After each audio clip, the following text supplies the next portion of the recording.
अगर ये आप लोग प्रारंभ कर दो तो ये लोग आर्थिक रूप से मर जाएंगे। आज शपथ घेतो की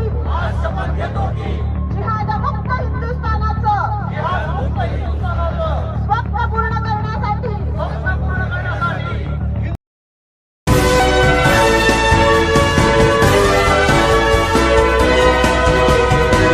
भारत जो हिंदू राष्ट्र बन चुका है उसका उद्धार तभी होगा जब इस देश में मुसलमानों का नरसंहार होगा। ऐसा हमारा कहना नहीं बल्कि नवी मुंबई में निकाली गई उस नफरती रैली में आए तमाम नफरती नेताओं के बयानों को पूरी प्रमुखता के साथ दिखाया और बताया गया है। लेकिन अफसोस है हमारे चौथे स्तंभ का, जो इस पर भी अपनी उपलब्धियां बताते हुए गोदी में बैठकर पूरी तरीके से इसे जायज बताता हुआ दिखाई पड़ रहा है। और इस जायज दिखाते हुए तमाम पैमाने में चाहे कहीं कोई सुगबुगाहट ना हो, और उस सुगबुगाहट में भी ये बात साफ है कि मुसलमानों का नरसंहार करना अब इनके लिए आम बात हो गई है। फिर चाहे नासिर जुनैद की बात हो कि उन्हें सिर्फ इसलिए मार दिया गया क्योंकि वो मुसलमान थे, और नासिर जुनैद के अलावा अगर एक एक नाम मैं आपको गिनाना शुरू करूं तो उंगलियां खत्म हो जाएंगी लेकिन नाम खत्म नहीं होंगे। गाय के नाम पे न जाने कितने मुसलमानों को सिर्फ निशाना इसलिए बनाया गया और मौत के घाट इसलिए उतार दिया गया कि उनका जुर्म सिर्फ और सिर्फ मुसलमान होना था। नवी मुंबई में रैली निकाली गई, मुसलमानों के आर्थिक बहिष्कार की साफ तौर पर ऐलान करके बोला गया कि मुसलमानों का आर्थिक बहिष्कार किया जाए। अगर हम इनसे कुछ खरीदेंगे नहीं तो ये अपने आप मर जाएंगे। और तो और तमाम नफरती हिंदू नेताओं ने, जो महिलाएं हैं, उन्होंने पूरी तरीके से इस बात का ऐलान किया कि मुसलमानों का जेनोसाइड जब तक नहीं किया जाएगा हिंदू राष्ट्र का उद्धार नहीं होगा। और उस उद्धार को लेकर तमाम तरह की प्रकरण चल रही है और देश का मीडिया इतना निर्लज हो चुका है कि इन तमाम बयानों को पूरी तरीके से उपलब्धि के साथ हम हिंदू राष्ट्र के हितैषी हैं बोलकर चलाने में भी कहीं गुरेज नहीं कर रहा है।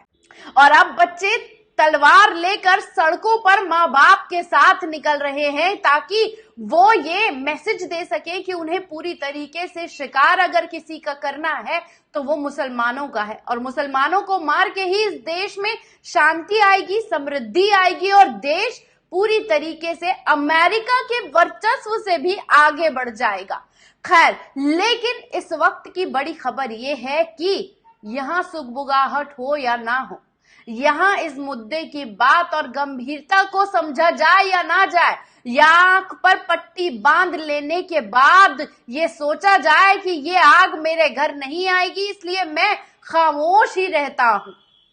लेकिन दोस्तों, आपको बता दें कि नवी मुंबई में जिस तरीके से रैली निकाली गई और उस रैली के अंदर मुस्लिम जेनोसाइड को लेकर और इकोनॉमिक बाइकॉट की बात को प्रमुखता से कहा गया है, उसकी आवाज अरब देश में उठी है। और अरब के सऊदी प्रिंस ने जिस तरीके से ट्वीट कर भारत को पूरी तरीके से क्रिटिसाइज किया है और उन्होंने कहा है कि hate speech against Muslim in India continue in various form. कितनी खतरनाक बात है कि विदेशों में भारत का डंका इस तरीके से बज रहा है कि आए दिन अरब से ट्वीट होते हैं भारत में मुस्लिम जेनोसाइड और इकोनॉमिक बाइकॉट को लेकर तमाम नफरती भाषणों को अलग अलग रूप को ये लोग सामने रखते हैं, जिसे भारत की मीडिया ना देखना चाहती है और ना ही उसे उठाना चाहती है। लेकिन अरब शेख अब्दुल्ला अल मादी ने तमाम सख्त लहजे के साथ कहा है कि हेट स्पीच मुसलमानों के खिलाफ अलग अलग फॉर्म्स में सामने आने लगी है, जिसमें वो मुसलमानों को मारने की बात करते हैं, मस्जिदों को जमीन दोज करने की बात करते हैं, स्कूलों को हराश करने की बात करते हैं और उनके घर को उजाड़ने की बात करते हैं, अलग अलग एलिगेशंस लगाते हैं और इकोनॉमिक बाइकॉट की बात करते हैं। और साथ ही साथ who don't worship in ideal shouldn't be dealt with. Those who concerns are Muslims of course.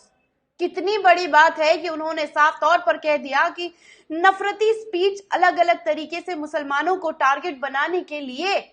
दी जाती है भारत के अंदर, जिसमें साफ तौर पर उन्हें मारने का, उनकी मस्जिदों को जमींदोज करने का, स्कूल से निकाले जाने का, हिजाब को लेकर हरासमेंट, जिस तरीके से सिर्फ एक नॉर्मल लाइफ जीने के लिए हरासमेंट झेलनी पड़ रही है, कभी कोई एलिगेशन, कभी कोई इकोनॉमिक बाइकआउट के बयान को लेकर हेट स्पीच आए दिन दी जाती है, लेकिन उसके बावजूद भारतीय सरकार को ये तमाम चीजों में से एक भी चीज दिखाई नहीं देती, समझाई नहीं देती, और उन्हें यह भी नहीं लगता कि भारत किस तरीके से गर्त में जाता हुआ दिख रहा है, क्योंकि एक कौम को बार बार इकोनॉमिक बाइकआउट, उनके नरसंहार को लेकर, हिजाब से लेकर तमाम मुद्दों को जब पूरी प्रमुखता के साथ उनके लिए नफरती भाषण के साथ साथ उनको अब सड़कों पर भी पूरी तरीके से जब बाहर निकल आए हैं, वो साफ तौर पर कहते हुए दिखाई देते हैं कि हम तो बस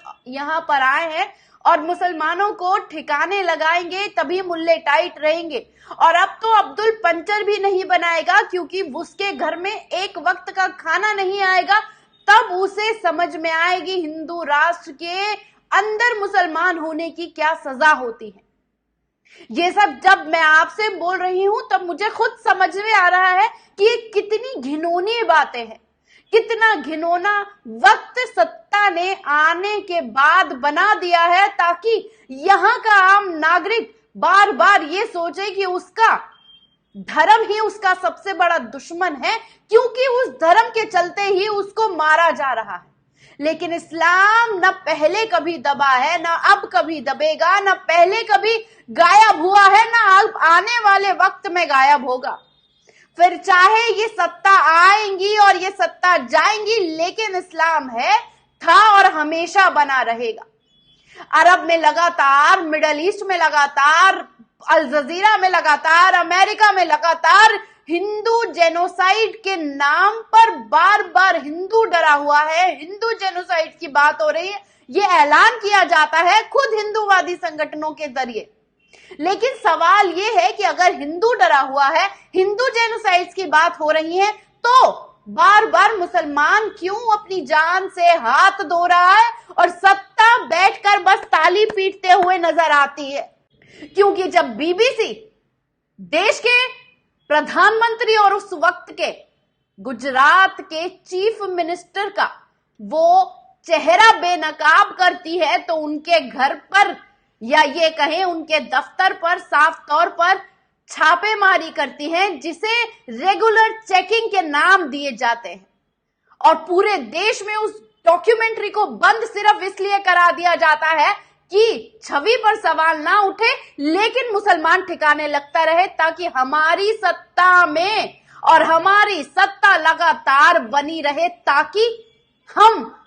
14 ही नहीं आगे 15 साल तक इस सत्ता में बैठकर हिंदू राष्ट्र बनाए, संविधान बदले, मुसलमानों को ठिकाने लगाए, और तो और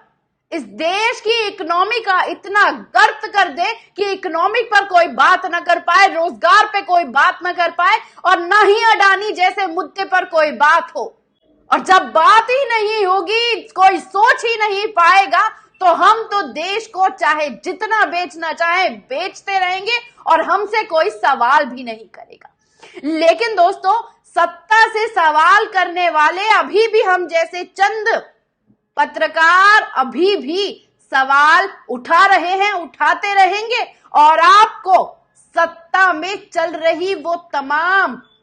खामियों को उभार उभार कर बताएंगे, क्योंकि एक पत्रकार का ही धर्म है कि वो धर्म देख के नहीं, आवाम के साइड से उनकी तकलीफों को सत्ता के सामने उठाकर रखे और बताता रहे कि सत्ता जो ये कर रही है गलत है। ये जो रैलियां निकालकर तमाम चीजों को दिखाने और दर्शाने की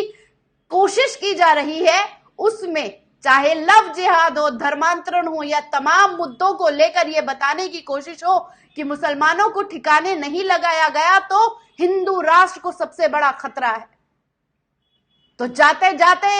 ये बात तमाम लोगों को कान खोलकर सुन लेनी और समझ लेनी चाहिए कि ये देश में संविधान का राज है, इस देश में लोकतंत्र का राज है और लोकतंत्र में ही तमाम चीजें संविधान के हिसाब से आगे बढ़ेंगी।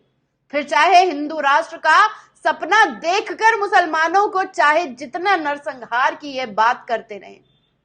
कैसी लगी ये रिपोर्ट? कमेंट बॉक्स में आकर अपनी राय देना ना भूलिएगा। शुक्रिया।